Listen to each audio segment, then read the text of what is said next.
નમસ્કાર. રાજ્ય સરકારના 53,000 કરતાં વધારે આંગણવાડી કેન્દ્રોમાં કાર્યરત આંગણવાડી કાર્યકર અને તેડાગર બહેનો, સ્વાગત છે તમારું આજના આંગણવાડી આંદોલન સામે સરકાર જે ઝૂકી ગઈ છે તેના સમાચાર સાથે આપણી ચેનલમાં, જેનું નામ છે ગુજરાતી જીકેની જમાવટ.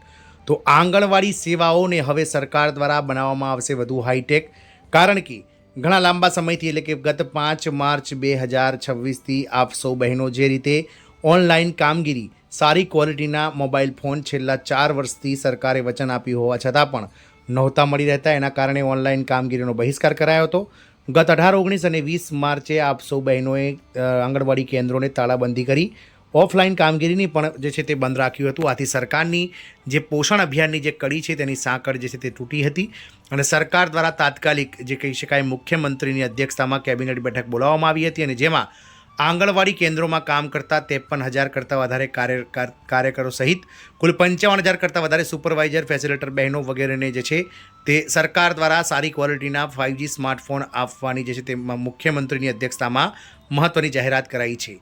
તો આજના વિડીયોમાં બહેનો આપણે વિગતવાર જાણીશું કે આંગણવાડી સેવાઓને હાઈટેક કરવા માટે સરકારે કઈ કંપનીના મોબાઈલ ફોન આપવાની જાહેરાત કરી છે, ક્યાં સુધીમાં તમામ બહેનોને જે છે તે કઈ રીતે આ મોબાઈલ સરકાર દ્વારા પહોંચાડવામાં આવશે તમામ આંગણવાડી કેન્દ્રોમાં, તેના વિશે આજના વિડીયોમાં વિગતવાર ચર્ચા કરીશું. તો વિડીયોના અંત સુધી આપ બન્યા રહો અને જો ચેનલમાં આપ નવા સબસ્ક્રાઈબર હોય તો ચેનલને સબસ્ક્રાઈબ કરવાનું ભૂલશો નહીં. તો આંગણવાડી સેવાઓ થશે હાઈટેક. 53,000 બહેનોને સીએમ આપશે 5G સ્માર્ટફોનની ભેટ. તો ગુજરાતમાં કુપોષણ મુક્ત અભિયાનને વેગ આપવા માટે અને પોષણ અભિયાનને વધુ સચોટ બનાવવા માટે રાજ્ય સરકારે ઐતિહાસિક નિર્ણય લીધો છે.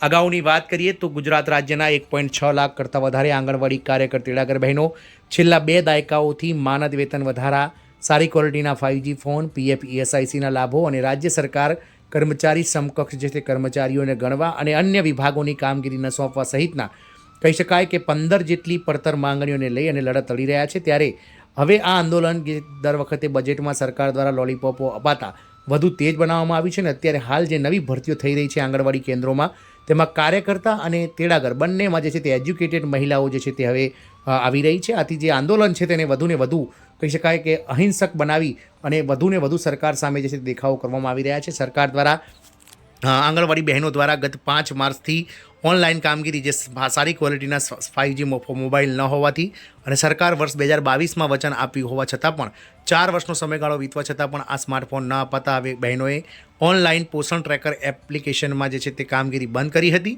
જેને લઈ અને સરકાર હવે હરકતમાં આવી હતી. લાંબા સમયથી પડતર પ્રશ્નોને લઈને આંદોલન કરી રહેલા અંદાજે 53,000થી વધુ આંગણવાડી કેન્દ્રોના બહેનો, એટલે કે કાર્યકર બહેનો, મુખ્ય સેવિકાઓ અને સુપરવાઇઝરોને હવે મુખ્યમંત્રી શ્રી ભૂપેન્દ્રભાઈ પટેલના હસ્તે લેટેસ્ટ 5G સ્માર્ટફોનનું પ્રતિકાત્મક વિતરણ કરવામાં આવશે. મહિલા અને બાળ વિકાસ વિભાગના આ પગલાંથી ગ્રાઉન્ડ લેવલ પર બાળકો અને સગર્ભા મહિલાઓના પોષણ ડેટાનું રિયલ ટાઈમ મોનિટરિંગ અત્યંત સરળ અને ઝડપી બનશે. માંગણીઓનો સુખદ અંત અને ડિજિટલ ક્રાંતિ.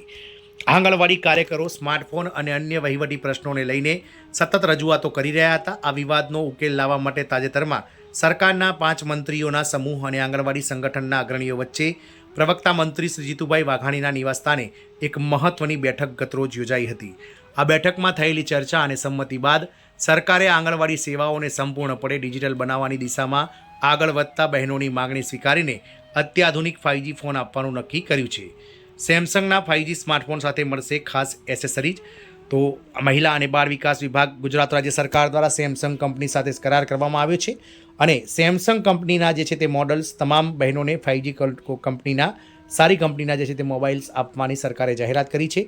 ICDS commissioner doctor Ranjit Kumar Singh દ્વારા જાહેર કરાયેલા પરિપત્ર મુજબ રાજ્યભરમાં કુલ 55,612 સ્માર્ટફોન ફાળવવામાં આવશે, જેમાં આંગણવાડી કાર્યકર બહેનો, સુપરવાઇઝર બહેનો અને મુખ્ય સેવિકાઓને આ સ્માર્ટફોન આપવામાં આવશે. આ માટે સેમસંગ કંપની સાથે સેમસંગ A06 5G મોબાઈલ, જેમાં 6GB RAM અને 128GB સ્ટોરેજ હશે તેવા મોડેલની પસંદગી પણ કરવામાં આવી છે. આ પેકેજમાં બહેનોને માત્ર સ્માર્ટફોન જ નહીં પરંતુ તેની સાથે 15 વોટનું ઓરિજિનલ ચાર્જર એડેપ્ટર સાથે બેક કવર, ટેમ્પર્ડ ગ્લાસ અને ડસ્ટ કવર જેવી જરૂરી એસેસરીઝ પણ આપવામાં આવશે. આ phone Kerala state electronics development corporation એટલે કે કેલ્ટ્રોન દ્વારા 2 તબક્કામાં તમામ જિલ્લાઓના આંગણવાડી કેન્દ્રો સુધી પહોંચાડવામાં આવશે. પારદર્શક વિતરણ અને રિયલ ટાઈમ ટ્રેકિંગ. સ્માર્ટફોન વિતરણની પ્રક્રિયામાં સંપૂર્ણ પારદર્શિતા જળવાય તે માટે સરકારે ચુસ્ત વ્યવસ્થા ગોઠવી છે. દરેક ફોનનો IMEI નંબર અને કર્મચારીનો ફોન સાથેનો ફોટો EHRMS પોર્ટલ પર અપલોડ કરવામાં આવશે અને OTP આધારિત પુષ્ટિ બાદ જ વિતરણ પૂર્ણ ગણાશે. આ સમગ્ર પ્રોજેક્ટના નોડલ ઓફિસર તરીકે નાયબ નિયામક દિશા ડોડિયાની નિમણૂક કરવામાં આવી છે.